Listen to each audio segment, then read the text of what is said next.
Hola a todos.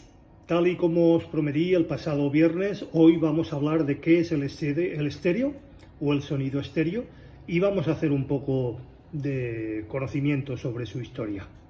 Bien, lo primero que cabría decir es, preguntémonos qué significa para cada uno de nosotros estéreo.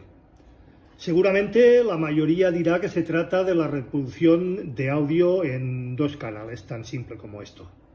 Pero estéreo es la reducción de sonido estereofónico y por definición debe de entenderse como el uso de más de un canal de audio independiente para conseguir la sensación lo más cercana posible a la escucha natural.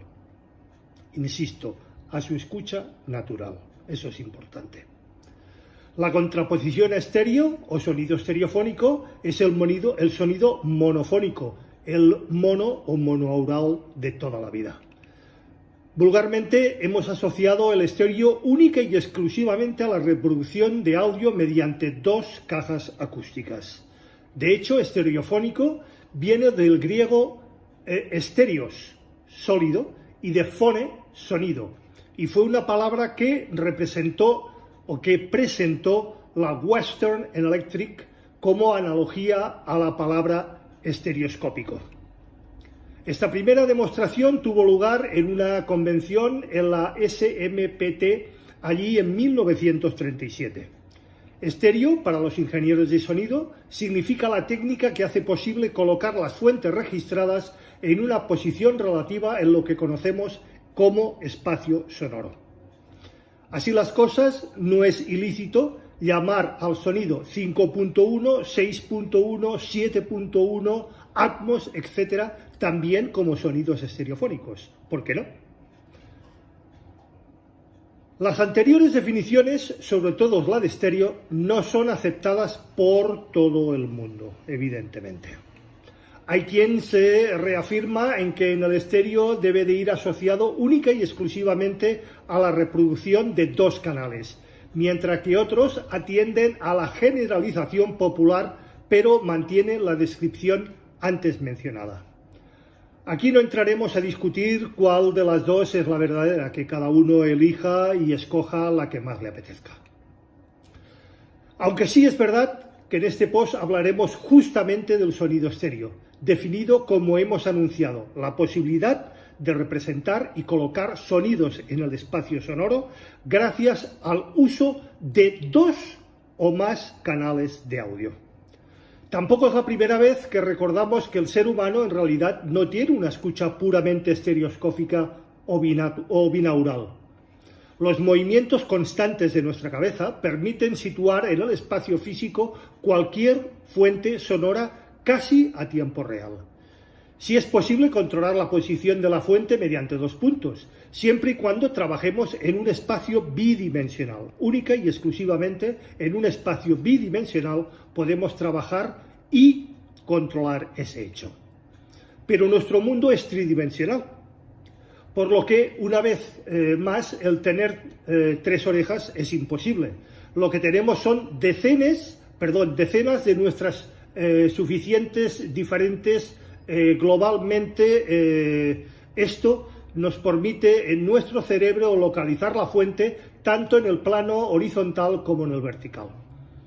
El primer dispositivo estereofónico fueron unos auriculares binaurales ideados por Javier Fletcher, por algunos ya conocido, junto a Irwin Kandal, también por algunos conocidos, del Departamento de Ingeniería de la Western Electric Company. Los presentó como resultado de un estudio sobre escucha y habla. Fue nada más ni nada menos que en 1929. Esos auriculares fueron los que proporcionaron la primera grabación estereofónica.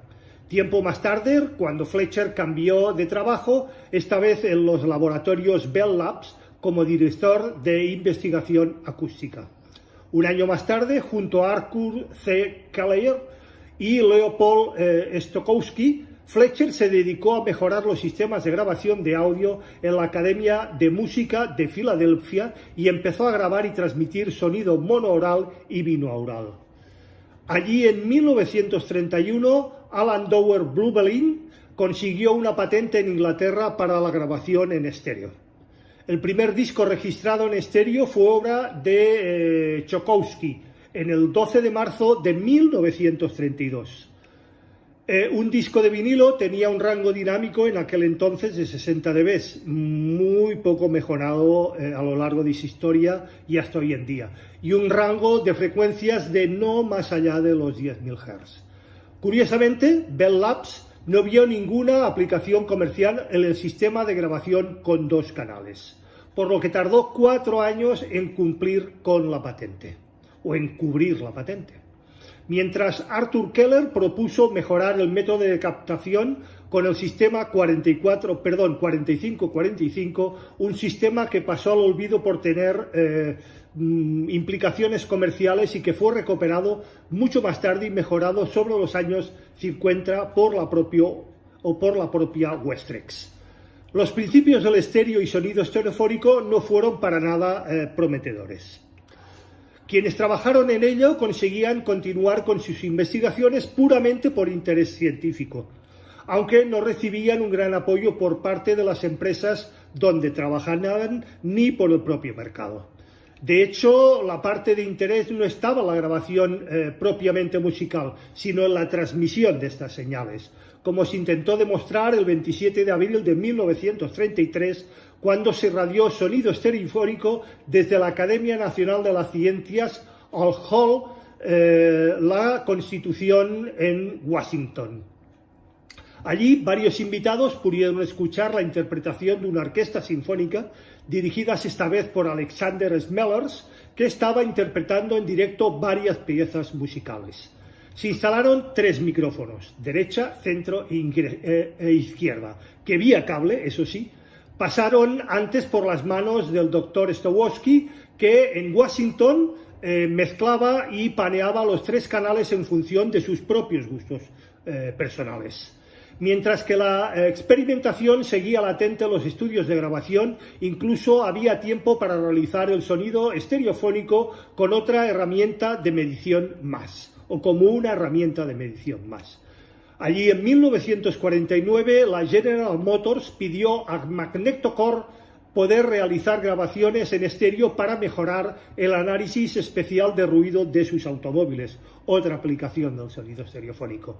Pero Magnetocore modificó su grabadora en cinta, la PT6, un dispositivo que presentó en la feria de la National Association and Broadcasting, muchos lo conocemos como NAB, en mayo de 1948. Este magnetófono modificado fue presentado en 1949 en la Audio Fair de Nueva York como el primer magnetófono de 2 canales para grabación y reproducción de cintas de 1,5 pulgadas, 2 canales, y que tenía su propio sistema de amplificación. En estas décadas la música clásica era la estrella, por lo que la mayoría de las grabaciones tenían como objetivo dicha grabación, manipulación y transmisión de este tipo de orquestas y este tipo de música. A mediados del siglo XX, Emory Cook realizó la primera grabación estereofónica del paso de los trenes para su LP Rail Dynamics, siendo uno de los primeros discos de efectos sonoros de la historia.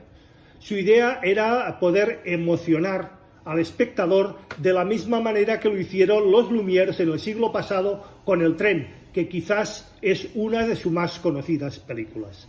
El cine también quiso aprovecharse del desarrollo del sonido en estéreo.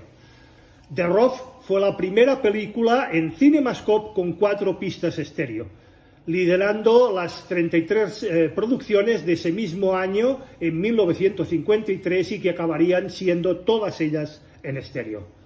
Pero la industria no estaba preparada desde ese punto de vista tecnológico, por lo que tendríamos que esperar nada más ni nada menos que hasta 1975 para poder volver a disfrutar de un buen sonido en estéreo gracias a los sistemas ópticos de la Dolby Labs. No es que la ingeniería lo abandonara, sino que no había un estándar que ni tan siquiera reglara el método de grabación y de reproducción estereofónica. Como anécdota del lío, podemos rememorar el suicidio de Edward Armstrong, que se lanzó desde la 10ª planta en el Alpine de Nueva Jersey debido a los problemas burocráticos que tuvo su invento fechado en 1939, la radio en FM. Su mujer continuó con los procesos legales de este sistema durante 13 largos años, saliendo ganadora. La radio FM, como sabemos hoy en día, demostró ser un sistema de modulación en frecuencia que mejoraba el ruido bajo y conseguía una mejor respuesta en frecuencias que la radio de AM de entonces, sin ningún tipo de duda, lo que además permitió estimular el sonido estéreo. Ese mismo año, Murray Crosby demostró que el sistema de multiplexada que proponía la radio FM en estéreo en Long Island delante de 16 ejecutivos, nada más y nada menos que de la prestigiosa empresa RCA. La demostración fue de un resultado apabullante y de una petición por parte de Leo Poscuy a David Schaffner, y esta fue la primera vez que altos ejecutivos de la industria musical lo escuchaban. Ese invento de la RCA, al lanzar cintas de bobina abierta en estéreo, siendo la primera vez que Also sprach Zarathustra de Richard Strauss al precio de $19,95, era registrado por la Chicago Symphony Orchestra bajo la dirección de Fritz Reiner. Para ello se utilizó un magnetofón de 2 pistas a nada más y nada menos que 30 IPS con 2 micrófonos Neumann M50 omnidireccionales. La RCA empezó inmediatamente sus propias grabaciones en estéreo y casi a la vez la EMI en Inglaterra hizo lo mismo. Una vez más, los famosos estudios de Abbey Road entraron en este terreno con sus magníficas grabaciones. Le siguió Decca, en esta ocasión mediante el concurso de 3 micrófonos, muy parecido a lo que hemos comentado hace un momento, que se llamó Decca 3, un diseño de Roy Wallace. Roy propuso utilizar 3 micrófonos direccionales con patrón cardioide del tipo Neumann KM56 de condensador, suspendidos a cierta distancia desde el suelo y ligeramente situados en la vertical del director de orquesta. La grabación se realizaba esta vez en un Ampex 350 del tipo 2 y esta vez ya a 15 IPS, que luego se declararía como el sistema por antonomasia de grabación en estudios. 3 años más tarde, la ya mencionada Wextrex reestructuró el sistema de grabación que hemos comentado, el 4545, mediante demostraciones públicas en la convención anual de la AES en Nueva York en octubre de 1957. La RIA, Recording Industry Association of America, adoptó el sistema de la propia Wextrex como estándar de grabación el 25 de marzo de 1958. Es la fecha del inicio de los componentes de la alta fidelidad. El mismo año, la siempre atenta BBC empezó sus difusiones y radiodifusiones también en estéreo. De momento, en este caso, solo los domingos por la mañana. Poco a poco, las empresas de radiodifusión se volcaron en la emisión en estéreo, hasta el punto de que John Koss, quien da nombre a la prestigiosa marca de auriculares Koss y de los productos Koss, empezó a promover su idea de escucha individual mediante auriculares, aunque eran poquísimos los dispositivos de audio con salida para ellos. En 1970 se presentó uno de los sistemas estéreo del que quizás, y de entre todos, es el más hablado y el más considerado, el sistema Quadraphonic, abandonado unos años más tarde por no presentar unos buenos resultados y por los diversos avances y mejoras en el sonido binaural y estereofónico. Este ofrecía la experiencia de 4 canales de audio, un nuevo concepto estéreo que tenía un pequeño problema. La audición debía ser casi personal, puesto que el punto de escucha o el punto dulce era mucho más que limitado. Tampoco consiguió demasiado apoyo tecnológico, apenas el CD4 de JVC, y este fue relegado de todo éxito como sistema estéreo y superado, como ya hemos dicho, por los diversos avances y los tradicionales sonidos estereofónicos. Escenario sonoro. Cuando se realizaban las primeras grabaciones sinfónicas en los 40 y 50, incluso de modo experimental, la intención era reducir el espacio sonoro que existe en la escucha real, llevándola a su máxima aproximación a este. El objetivo es tan sencillo como permitir al oyente discernir la posición de cada una de las fuentes sonoras, cómo están situadas en el espacio e identificarlas de esta manera.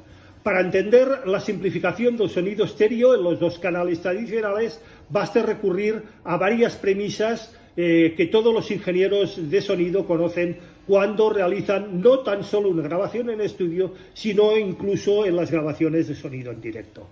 Aunque el oído humano consiste de dos o más tomas para situar una fuente en un escenario real, en la escucha musical frontal se pierde en cierta manera ese efecto.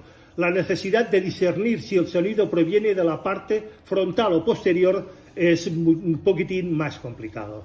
Mientras dos orejas en toma única pueden saber a qué distancia está una fuente, por ejemplo, a 3 metros de nuestra cabeza, para poder saber si estos 3 metros, por ejemplo, son por delante o por detrás, necesitará una o más tomas. La ventaja de saber de todo el sonido que escuchamos si previene de la parte frontal nos evitará discernir el tercer plano de actuación. Todo viene de delante, evidentemente. Siempre escuchamos de frente, por lo que es obvio que nuestras cajas acústicas se colocarán en esa situación. La panorización, situación de una fuente en el plano paralelo a nosotros, de una fuente se consigue ajustando el nivel de presencia de esta en cada uno de los canales mediante el ya conocido panning. Cuanta más presencia tenga a la derecha, más hacia el lado percibiremos su localización. Contra más presencia a la izquierda, lo mismo en esa localización. Un sonido se suele igualar en un canal y en otro y nos dará la sensación de que ésta viene justo del centro. Y esto es lo que llamamos sonido estereofónico. El hecho de simplificar a la hora de obtener una mejor reproducción hace que este sistema estandarice como tal con solo 2 canales independientes. Entran en juego también los innumerables problemas de fase que ya hemos comentado en anteriores posts y por tanto el ajuste más que correcto y su correcta configuración. Mediante los 2 canales ya podemos obtener una más que perfecta representación espacial. Y la escucha musical personal en nuestro hogar no supone ningún problema en este sentido, por lo que el cine utilizando 5 canales independientes, si con 2 podemos situar perfectamente nuestro sonido, ¿para qué el 5.1? ¿Para qué el 6.1? ¿Para qué el 7.1? ¿Para qué el Dolby? Son efectos. Con un buen sistema estéreo bien ajustado hay más que suficiente. Primero de todo, tenemos que entender que el escenario real musical, y amén de la reverberación de la sala, que también hablaremos sobre ello en un próximo post, la orquesta siempre está situada por delante de nosotros. Privilegiados los que pueden estar dentro de ella. Son unos pocos y se les conoce con el nombre de músicos y de directores. El resto no podemos gozar de esta experiencia. En una secuencia de una película de cine, el sonido no solo son diálogos, sino que también el ambiente, que por otra parte solemos evitar en una grabación musical. Este sonido ambiental proviene de todas partes y para su localización no es necesario el concurso de un tercer canal que nos permita la ubicación perimetral. Insisto, con un buen sonido estéreo es más que suficiente. La adición de uno o más canales centrales, por ejemplo, tiene su origen en las salas de cine comerciales de la época, mucho más grandes que las actuales de los cines comerciales. Causa del efecto Haas una deficiencia que tiene que ver con la distancia del oyente con respecto a los 2 canales principales. También hablaremos del efecto o defecto, insisto, Haas, en un próximo post. Y esto es todo por hoy. Como siempre, quedo abierto a cualquier duda, pregunta, aclaración, cuestión y sugerencia por vuestra parte, que será también, como siempre, puntualmente respuesto. Recordad, si os ha gustado, dadle al like, por favor. Faltan likes en el canal. Compartid el post, ayudáis a crecer al propio canal y que la gente se suscriba. Suscribíos si no lo estáis ya. Y acordaros, como siempre digo, de darle a la campanilla gris para que YouTube os avise de cualquier novedad en el canal. Gracias y nos vemos, si todos así lo consideráis, una vez más el próximo viernes con un nuevo capítulo de A las 8 estrenamos. En este caso hablaremos de la controversia y el controvertido MQA, que creo que hoy está otra vez en boga y que puede ser más que interesante para todos. Hasta entonces, feliz y musical semana. Nos vemos.